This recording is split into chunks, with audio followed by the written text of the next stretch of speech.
تو اتباع رسول، محبت رسول کا تقاضا وہی جد و جہد کرو، وہی جد و جہد کرو. اسی کا نام جہاد فی سبیل اللہ ہے. بدقسمتی سے خود ہم نے غلط انٹرپریٹیشن جہاد کی ہے، جس کی وجہ سے دشمنوں کو موقع ملا. جہاد کے معنی جنگ، حالانکہ جہاد کے معنی تو جنگ نہیں ہے. جہاد جد و جہد کا نام ہے، کوشش. جہد کے مقابلے میں آئے گی تو وہ جہاد ہے.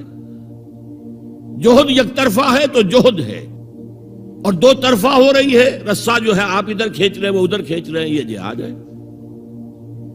آپ توحید کا پرچم اٹھائے ہوئے ہیں، توحید پھیلا رہے ہیں، وہ شرک پھیلا رہے ہیں، یہ جہاد ہے.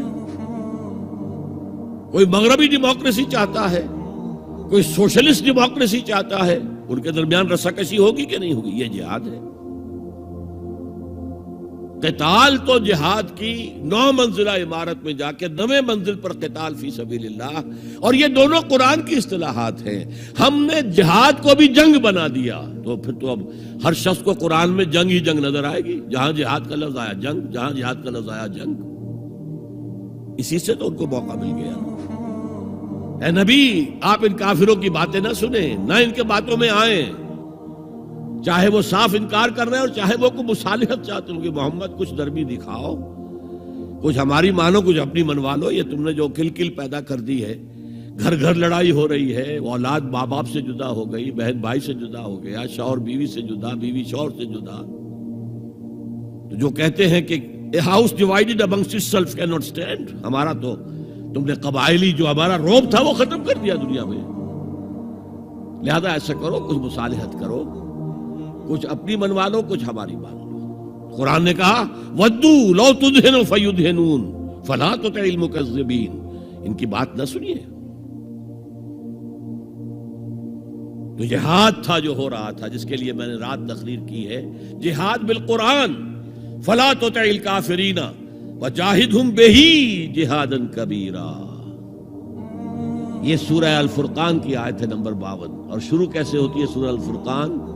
تبارک الذی نزل الفرقان علی عبدہ لیکون للعالمین نذیرا. بڑی بابرکت ہے وہ ذات جس نے اپنے بندے محمد پر صلی اللہ علیہ وسلم یہ الفرقان نازل کر دیا تاکہ تمام جہان والوں کو خبردار کر دے. انذار، اور وہ پوری نوع انسانی کے لیے انذار. اسی میں آگے آتا ہے، اسی صورت میں فلا تطع الکافرین. اے نبی، آپ ان کافروں کی باتیں نہ مانیں، نہ سنیں، نہ توجہ دیں. وجاہدہم بہ، اس قرآن کے ذریعے سے جہاد کیجئے. 12 برس مکے میں قرآن کے ذریعے سے جہاد ہوا ہے. تلوار تو نہیں اٹھی. الٹا حکم یہ تھا کہ چاہے تمہارے ٹکڑے کر دیں، چاہے تمہیں آگ میں جلا دیں. You don't have to raise hands even in self defense. کفو ایدیکم، اپنے ہاتھ بندھے رکھو، روکے رکھو، کوئی جوابی کارروائی نہیں. 12 برس. This was the order of the day. یہ جہاد بالقرآن. اس جہاد بالقرآن کے ذریعے سے لوگوں کو کھینچا گیا، پھر بیعت لے کر ان سے ان کو منظم جماعت بنایا گیا، پھر ان کا تزکیہ کیا گیا. تزکیہ کس بات کا؟ دل میں کوئی ولولہ، کوئی امنگ، کوئی حوصلہ، کوئی طلب، کوئی مقصود نہ رہ جائے سوائے اللہ کی رضا کے حصول کے اور آخرت کی فلاح کے حصول کے. جب تک پاک نہیں ہو جائے گا دل، جب تک دل سے ساری امنگیں، ساری ایمبیشن نہیں نکل جائیں گی سوائے اللہ کو راضی کرنا اور آخرت کی فلاح طلب کرنا، یہ ہے تزکیہ.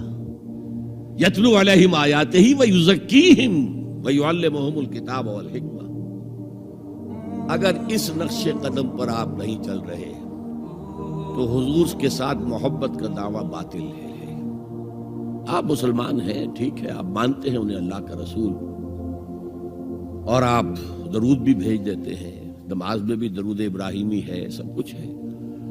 لیکن یہ ہے کہ اتباع رسول، محبت رسول کے بغیر نہیں.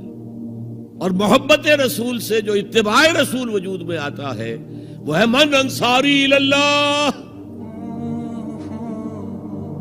اور یہ سمجھ لیجئے، بس آخری نکتہ میں بیان کر رہا ہوں، اگر تو حضور کو بھی بھیجا گیا ہوتا صرف اہل عرب کے لیے تو آپ کی حیات طیبہ ہی میں مشن مکمل ہو گیا. جاء الحق وزهق الباطل ان الباطل كان زهوقا. اذا جاء نصر الله والفتح ورأيت الناس يدخلون في دين الله افواجا. کام مکمل ہو گیا. لیکن حضور کو تو بھیجا گیا ہے پوری نوع انسانی کے لیے. وما ارسلناک الا کافۃ للناس بشیرا ونذیرا. اے نبی ہم نے آپ کو نہیں بھیجا ہے مگر تمام انسانوں کے لیے بشیر اور نذیر بنا کر. کیا نتیجہ نکلا؟ جب تک پوری دنیا میں اللہ کا دین اسی طرح غالب نہ ہو جیسے حضور کے دست مبارک سے جزیرہ نماء عرب میں ہو گیا تھا، اس وقت تک ہنوز حضور کا مشن تکمیل کو نہیں پہنچا. دین کی بات پھیلانا صدقہ جاریہ ہے. ثواب کی نیت سے ویڈیو کو شیئر ضرور کیجیے. جزاک اللہ.